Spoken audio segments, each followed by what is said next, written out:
there's actually quite a bit of work involved in this new design.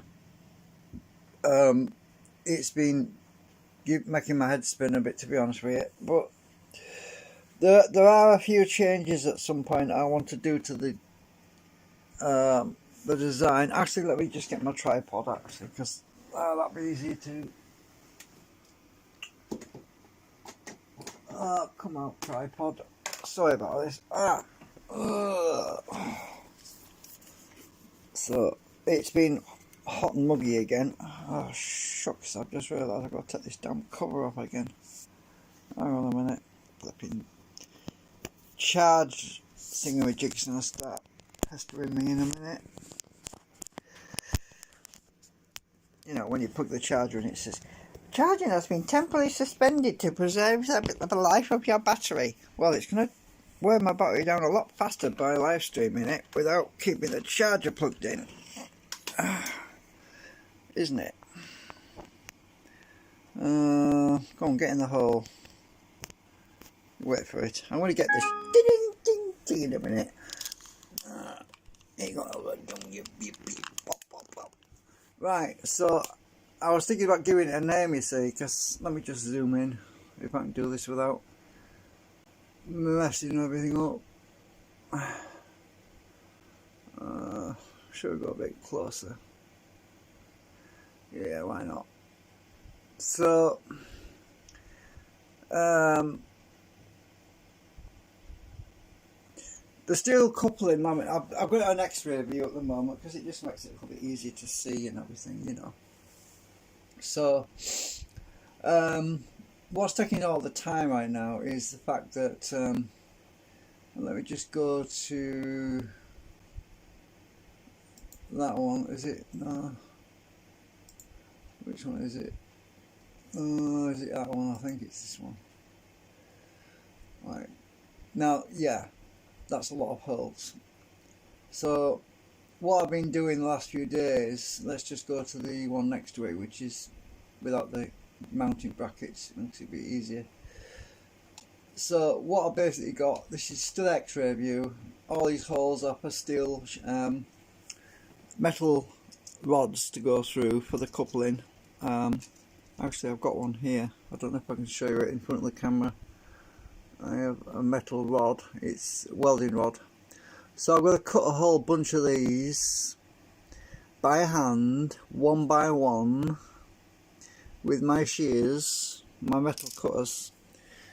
And yeah, needless to say, I used about 4 welding rods. Is it 2.5 welding rods so far?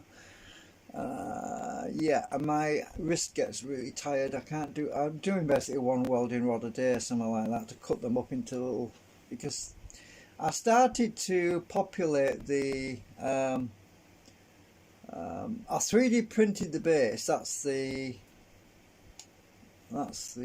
disc. Let me just turn the X-ray off a minute. Turn the X-ray off a minute, then you'll see it looks normal then. So I've 3D printed the new stator. Well, this is actually a new stator which I haven't printed. I mean the previous stator, one with the cutouts in. I printed that one out, and then I realised, well, I don't need that bit in the middle. I just cut it out altogether, save me plastic, which is why it's a model like that now. So all these holes, the piece of steel that I just showed you basically lays in across here, goes all the way along here, and that's to create a magnetic switch effectively. So it acts as an anchor point for the magnetism to create the propulsion on the segments which are below this. And then the steel goes through these other pieces that are printed separately. So there's 3 items here, there's 3 groups. So if I edit the component, so that's one group, that's the disc.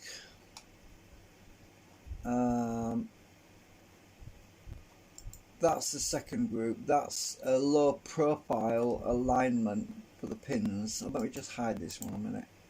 Hide that so you can see the bottom there. So we've got this, the brackets mount actually on the other side of this. So I've had, oops, oh shit, no, where we've gone. I've gone inside something, I can't see what I'm doing now. Right, let me use my shift key, I think.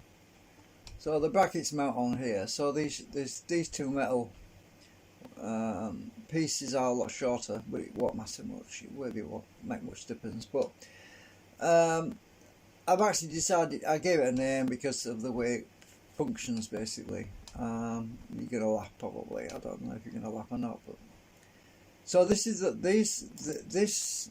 is to help me to align the pins, and I thought, well, I'm going to still get some wobble. The pins aren't going to be straight, they're going to start pulling and tugging, and so that's why I ended up going with the top layer, which is this one, which is much more precise, and I'll show you a little bit better in a minute what that does. So that lines the pins up so they're in a two is it concentric rings, round rings anyway. So let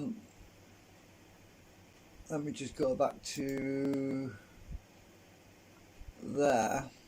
I'll show you inside here a little bit if I can get inside here. Oh, I need to unhighlight that other one. Right, so if I go inside here, right, inside the 3D model, you'll see where these rings are. And oops, don't want to go too high up. So these rings with these steel coupling are actually what's stationary at the moment, because that's the original design that I did, and I need to change that at some point, so I'll explain that in a second.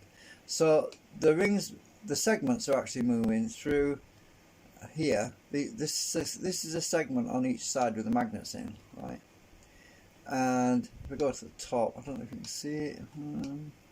So there's the holes for the magnets. This is interleaved with the these steel metal rods that are basically passing between it. So we have a small gap here of about. Get my ruler and measure that. We have a tolerance space of about 2 millimeters. So there's a gap of about 2 millimeters. So tolerances are pretty tight. So if I go to the other side, I've had to make a few adjustments to the model as well, because the tolerances were just so tight. Hang on, let me just come up this other side. And the distance between, I've done my work off from there to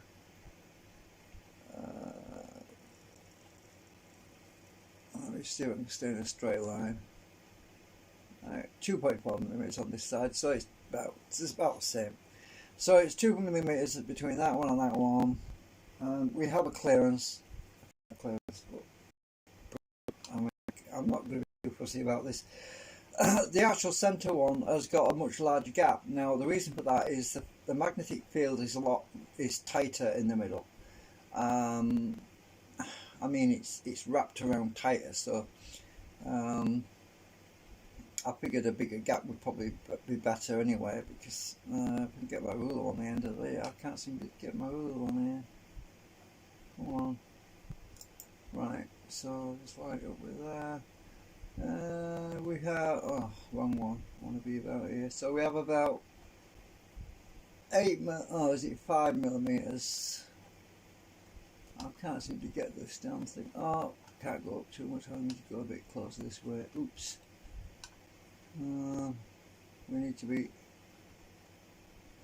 I need to be in that plane. I will lock it with my. Can't seem to lock it with my shift key right now. Go on, lock. Anyway, I'll try it. Flipping ruler one. Lock. Come on. I want to be right. No, it's not. Can't be 10 millimeters. Surely no.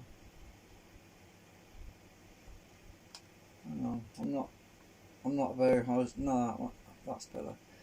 So it's about 5 millimeters. Yeah, it's about millimeters. 4.5 millimeters. So the gap, these things look, the gap looks massive here because we're zoomed right in.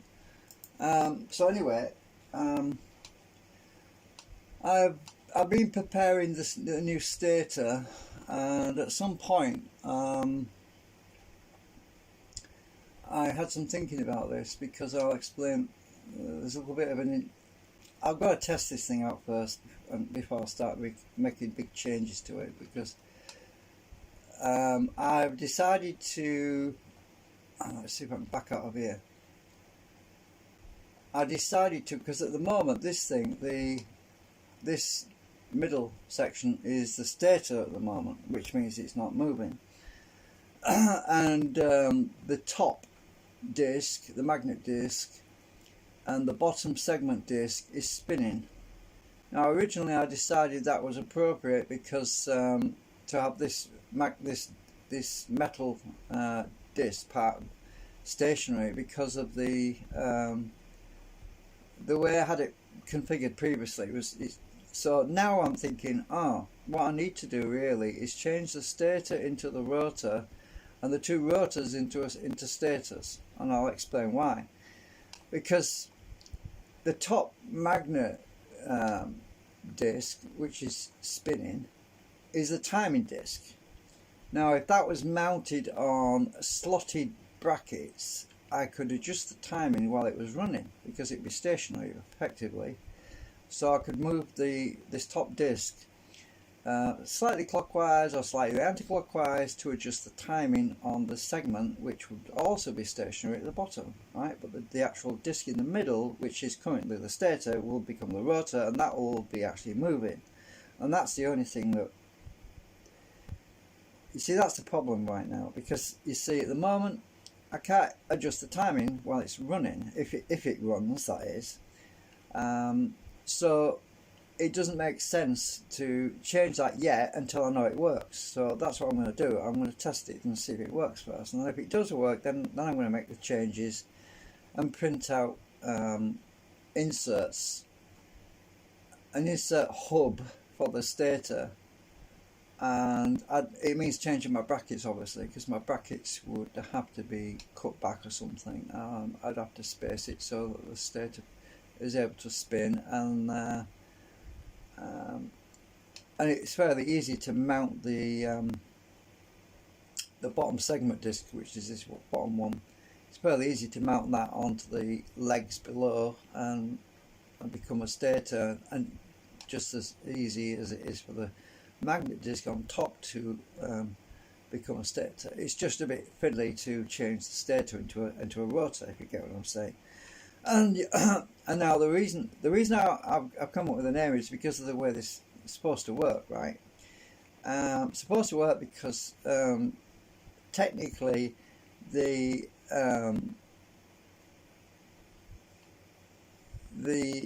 actual segments are constantly chasing the magnetic field, right? They're constantly basically following the magnetic field, which is on the currently the stator. So I'm probably confusing everybody now, so because I've told you what the plans are, and now I'm going back to the original current design, right? So yeah, it gets a bit confusing. So, but let's just stick with the current terminology, because I'm going to get completely messed up here. So because the segment disc at the bottom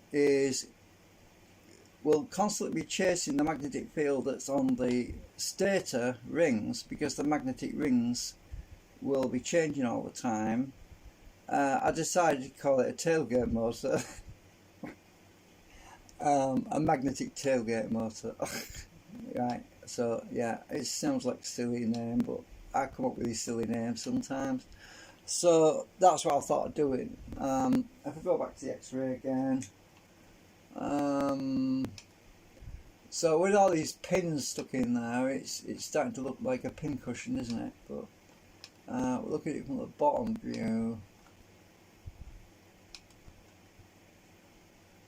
Right, you can see the segments look a bit easier through the bottom view, actually, where the the steel pins are running through the segments. So yeah, just my dual update, but I am still printing stuff, and I'm getting a bit low on plastic again, so yeah, I don't know if I'm going to have enough plastic, and I'm still paying off for that petrol generator, and I've got another payment to make on that, so yeah, there's no point in me rushing, you see. And I thought, well, I'll just slow down. There's no point in rushing, because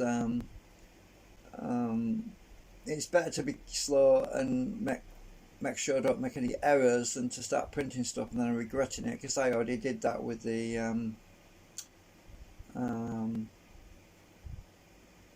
I made changes to the segments actually, and I printed one of those already, a new one. I think I showed you it. This one. Well, it turns out that this segment here, turns out that the ends here wanted cutting down because it was catching, so I've had to use my knife to cut the ends down here because they were just catching on this edge here where my fingernails were rubbing. So because that was catching, I cut that down with my chisel and my knife, and I've changed it in the model on SketchUp so that we don't have that problem in future. So sometimes I get a bit too ahead of myself. Let's just try and show you what I did with that. Let's see. Where are we? So it's over here somewhere. Right, so this is the segment that I changed.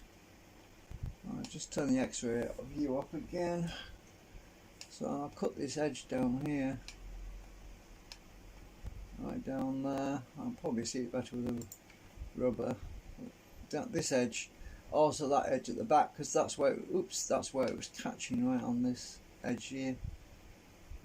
Because I didn't get my circumference quite right, but it's alright now. I've been fixing a few alignment issues with the magnets as well, because this new one, that channel is pretty, we're talking about 2mm of tolerance, like I said. I mean, it's very close. The good news about this new segment is it's not warping like the other ones did. Because of the hole in the middle. It's a lot better. It seems to dry out from the acetone a lot better, and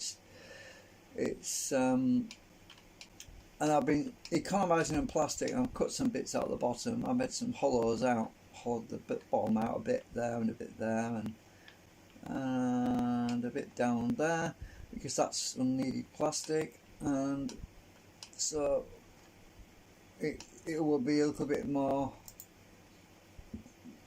it'll be faster to print, and it'll use less material, which is the whole point really.